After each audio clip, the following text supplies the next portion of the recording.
미국에서 경찰 등 사법당국과 헬스케어, 교육과 보육, 항공 등에서 심각한 인력난을 겪고 있습니다. 미국에서 젊은 부자들이 뉴욕과 캘리포니아 등지를 떠나 플로리다, 텍사스 등으로 대거 이동하고 있습니다. 버지니아가 예산 흑자분에서 개인 $200, 부부 $400씩의 텍스 리베이트를 또 제공키로 했습니다. 미국에서 어린이 감염 치료에 쓰이는 항생제 등 주요 의약품들의 품귀 현상이 심해지고 있습니다. 미국 조종사들 수천 명이 건강 상태를 숨기고 항공기 조종을 지속하고 있어 파문을 일으키고 있습니다. 여러분 안녕하십니까? 워싱턴 뉴스 투데이입니다. 미국에서 경찰 등 사법당국과 헬스케어, 교육과 보육, 항공 등에서 심각한 인력난을 겪고 있습니다. 이들 업종의 인력난은 치안과 의료 서비스가 불안해지고 아이들의 교육과 보육에 차질을 빚어 맞벌이가 어려워지는 등 여러 가지 위험으로 번지고 있습니다. 안혜린 기자의 보도입니다. 미국의 고용이 예상을 뛰어넘는 호조를 장기간 이어가는 것은 희소식이지만 상당수 업종에선 사람을 구하지 못하는 심각한 인력난에 빠져 있다고 악시오스가 28일 보도했습니다.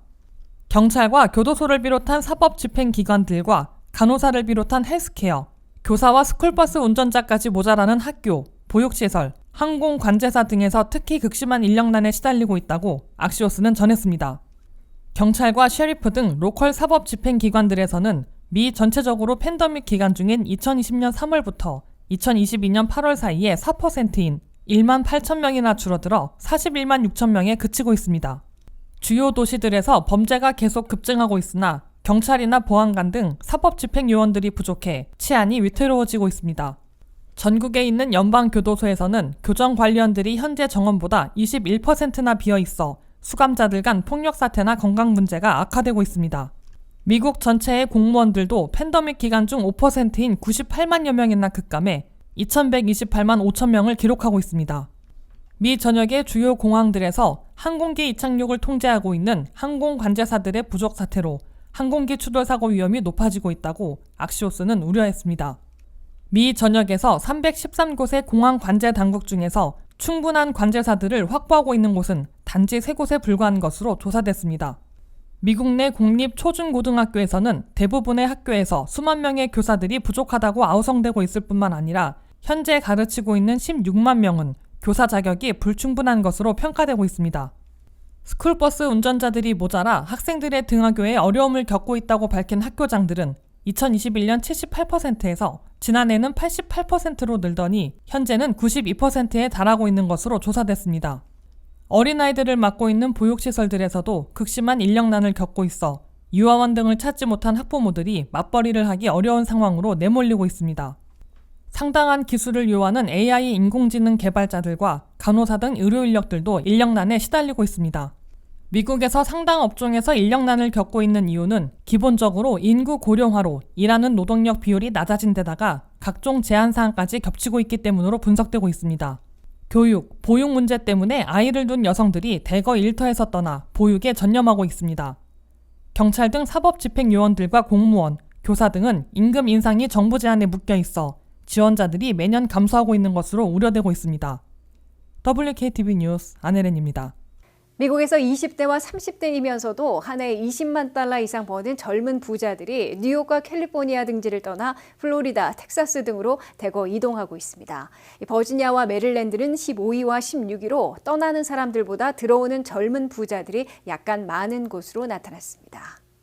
미국에서 26세에서 35세 사이의 젊은 층이면서도 한 해 $20만 이상 버는 부자들이 대이동하고 있어 주목을 끌고 있다고 CNBC가 보도했습니다. 젊은 부자들이 가장 많이 빠져나가고 있는 주들은 뉴욕과 캘리포니아, 일리노이, 매사추세츠 등으로 나타났습니다. 뉴욕에서는 한 해 젊은 부자 9천 명 이상 빠져나간 반면 4천 명이 이주해와 5천 명 이상 줄어든 것으로 계산됐습니다. 캘리포니아에서도 한 해 젊은 부자 9,500명이 빠져나간 반면 5천 명이 들어와 4,500명이 감소했습니다. 시카고가 있는 일리노이에선 2,300명이 나가고 1,400명이 들어와 한 해 950명이 줄어들었습니다. 보스턴이 있는 매사추세츠에서는 2,200명이 빠져나가고 1,600명이 이주해와 570명이 감소했습니다. 반면에 젊은 부자들이 대거 몰려드는 1위 지역은 플로리다로 한 해 3,400명이 이주해 오고 1,200명이 빠져나가 2,200명이 늘어났습니다. 2위는 텍사스로 4,000명 이상이 이주해 오고 2,100명이 나가 한 해에 1,900명이 증가했습니다. 3위는 뉴저지로 3,300명이 들어오고 2,300명이 나가 1,000여 명이 늘어났습니다. 4위는 콜로라도로 1,700명이 들어오고 900여 명이 나가 750명이 증가했습니다. 한인들이 많이 사는 주 지역들을 보면 젊은 부자들이 많이 몰리는 곳 7위에 서부 워싱턴주가 올랐는데 2,700명이 들어오고 2,200명이 빠져나가 460여 명 늘어났습니다. 많이 몰리는 곳 11위에는 조지아가 선정됐는데 1,100명이 들어오고 800명이 나가 300명 증가했습니다. 젊은 부자들이 많이 몰리는 곳 15위는 버지니아가 꼽혔는데 한 해 1,600명이 들어오고 1,400명이 빠져나가 200명 늘어났습니다. 16위는 메릴랜드로 1,100명이 들어오고 900명이 나가 200명 증가했습니다. 이번 조사 결과 플로리다는 노년층의 은퇴 후 생활지에서 이제는 젊은 부자들까지 가장 많이 끌어들이는 곳으로 떠올랐습니다. 뉴욕과 캘리포니아는 금융과 테크 업종의 고소득자임에도 집값과 생활비가 너무 많이 들어 인근 뉴저지나 콜로라도를 포함해 다른 지역으로 이주하는 젊은 부자들이 많은 것으로 분석됩니다. 버지니아가 예산 흑자분에서 개인 $200, 부부 $400씩의 텍스 리베이트를 또 제공키로 했습니다.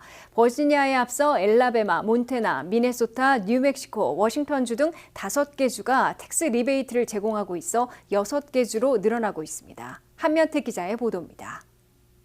미국에서 남는 예산 흑자분을 납세자들에게 돌려주려는 텍스 리베이트가 지속되고 있습니다. 버지니아에서는 2차 텍스 리베이트로 개인 $200, 부부 $400씩을 지급하기로 결정했습니다.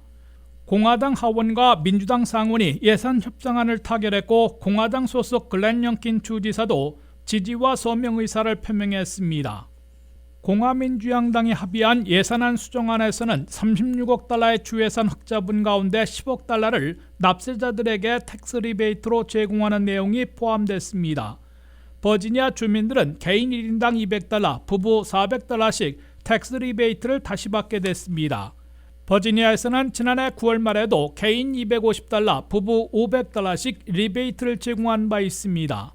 버지니아에서는 이와 함께 스탠다드 디덕션, 즉 기본 세액 공제액을 개인은 $8,000에서 $8,500로, 부부는 $16,000에서 $17,000로 올리기로 했습니다.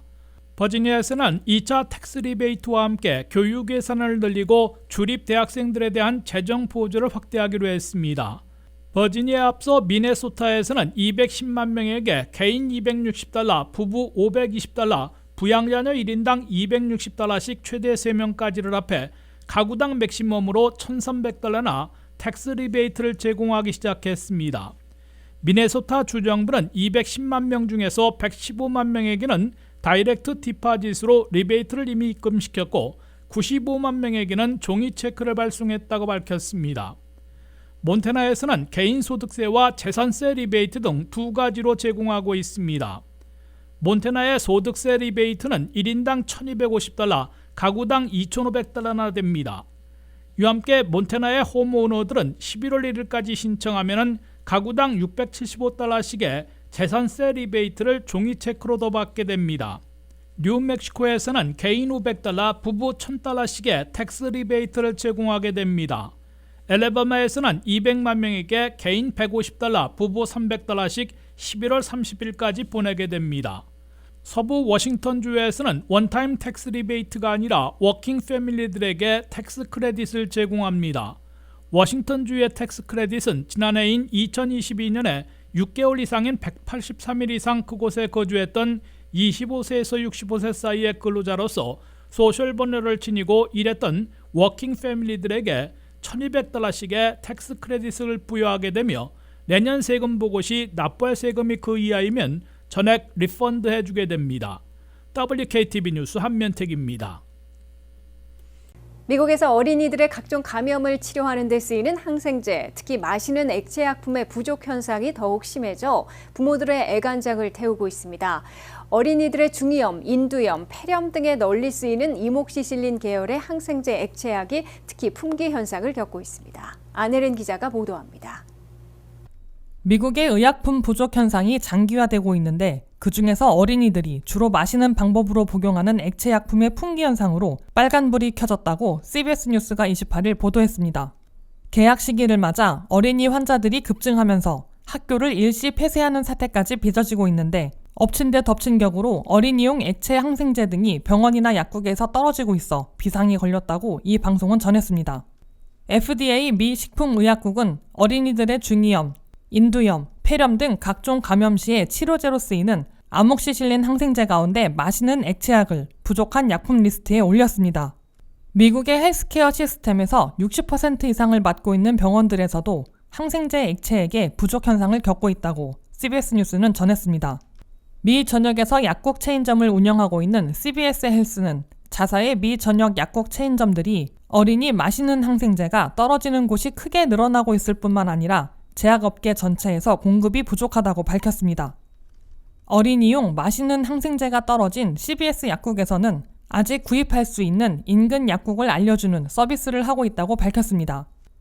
전미소아과 의사협회는 어린이들이 마시는 항생제가 부족하기 때문에 태블릿이나 캡슐로 되어 있는 항생제를 절단해 분말약을 사과음료 등에 섞어 마시게 하는 등 대체 방법을 제시하고 있습니다. 소아과 의사협회는 분말 항생제를 담은 약들은 아직 구할 수 있기 때문에 태블릿이나 캡슐에 들어있는 항생제를 구입해 이를 분할해서 분말약품을 사과음료 등에 섞어 어린이들에게 복용시키면 된다고 설명했습니다. 그럴 경우 마시는 액체 항생제처럼 어린이들에게는 입이나 튜브로 항생제를 복용시켜 각종 감염 증상을 치료하는 효과를 볼 수 있다고 전미소아과 의사협회는 강조했습니다. 미국에서의 의약품 부족 사태는 장기화되고 있습니다. 어린이용 액체 항생제뿐만 아니라 해열 진통제인 어린이용 타이레놀 등 무려 300종의 의약품들이 크게 부족한 것으로 FDA는 경고해놓고 있습니다. 항생제나 해열제뿐만 아니라 암 치료제에서부터 엑스레이나 초음파 촬영 시 뚜렷하게 구별할 수 있도록 쓰는 대조염료까지 매우 광범위한 의약품들이 부족 현상을 겪고 있습니다. 전체 의약품의 90% 이상을 차지하고 있는 저렴한 제너릭 의약품에서 부족 현상이 더 심해 환자들의 약값도 올라가게 만들고 있습니다. WKTV 뉴스 안혜린입니다. 미국에서 조종사들 수천 명이 건강 상태를 숨기고 항공기 조종을 지속하고 있어 파문을 일으키고 있습니다. 연방항공청은 주로 군 출신 조종사들로 정신건강 문제로 정부 혜택을 타면서도 항공당국에는 이상 없다고 신고한 항공기 조종사 5천여 명을 조사해 상태가 심각한 60여 명의 조종을 중지시키고 계속 평가하고 있습니다. 미국이 이라크와 아프간 전쟁에서 전투기를 몰았던 퇴역 조종사들이 대거 민간 항공기 조종사에 나서면서 우려를 낳고 있다고 워싱턴 포스트가 보도했습니다. 연방항공청은 다른 정부기관의 의료 혜택 기록과 항공당국에 제출한 건강 기록이 불일치 않은 항공기 조종사 4,800여 명에 대한 일제 조사를 벌이고 있습니다. 이번 조사에서 군 출신 항공기 조종사들은 재향군인부나 사회보장국 등에서 정신건강 문제로 정부 치료 혜택이나 지원 혜택을 최대한 받으려 시도한 반면에 항공당국에서는 항공기 조종에 아무런 문제가 없다고 신고한 경우가 허다한 것으로 나타났습니다. 연방항공청 산하 조사기관들은 각 부처 간 건강 기록이 불일치하는 조종사 4,800명에 대해 실제로 항공기 조종이 가능한 건강 상태인지를 파악하고 허위 보고한 경위를 집중 조사하고 있습니다. 4,800여 명의 조사 대상자들 가운데 600여 명은 여객기를 몰고 있는 조종사들이고 나머지는 화물기 등 수송기, 여행 전용기를 몰고 있는 것으로 나타났습니다. 연방항공청은 중간 조사 결과 허위 보고가 심각하거나 조종의 건강 상태가 부적합하다고 판단된 60여 명에 대해 항공기 조종을 중단시켰다고 밝혔습니다. 연방항공청은 특히 2018년 이래 항공기 추락사고 직후 허위 건강 기록 신고 등이 밝혀진 2명을 비롯해 10여 명의 항공기 조종사들에 대해선 형사 기소했다고 밝혔습니다. 연방항공청은 2005년부터 매년 조종사들의 건강 상태를 확인하는 메디컬 스크리닝을 가동해 20년 동안 수만 명이 건강 상태를 숨기고 항공기 운항을 계속해온 것으로 적발한 바 있습니다. 그중에서도 북가주 지역에서는 조종사 3,200명이나 일하기 어려워졌다면서 사회보장국에 장애인 혜택을 신청하고도 연방항공청에는 조종을 계속할 건강 상태라고 신고했습니다. 샌프란시스코 연방법원은 그중에서 허위 보고가 심해 기소된 45명에 대해 유죄 판결 또는 유죄 시인을 받게 했습니다. 수백 명을 추가 기소하려 하고 있으나 법 절차에 상당한 지연이 있는 것으로 나타났습니다. 게다가 정부 부처 간 조종사들의 건강 기록과 건강 정보들을 공유하는 시스템도 없으며 단속도 매우 드문 것으로 지적받고 있습니다. 미국 조종사들이 대거 부적절한 행동을 하게 된 배경에는 미국이 이라크와 아프간 전쟁 등에서 전투기 등 각종 군용기를 몰던 군 조종사들이 퇴역해 민간 항공기 조종에 나선 것에서 비롯됐습니다. 전쟁터에서 정신적 스트레스를 받고 전후 후유증까지 겪고 있는 퇴역 조종사들이 재향군인부의 치료 혜택이나 사회보장국의 장애 지원 혜택을 최대한 받아내야 하는 동시에 민간업체에서 조종관은 계속 잡아야 하는 상황이어서 상반된 건강 기록을 제출하게 된 것으로 해석됩니다. 이상으로 워싱턴 뉴스투데이를 마치겠습니다. 시청해주신 여러분 고맙습니다.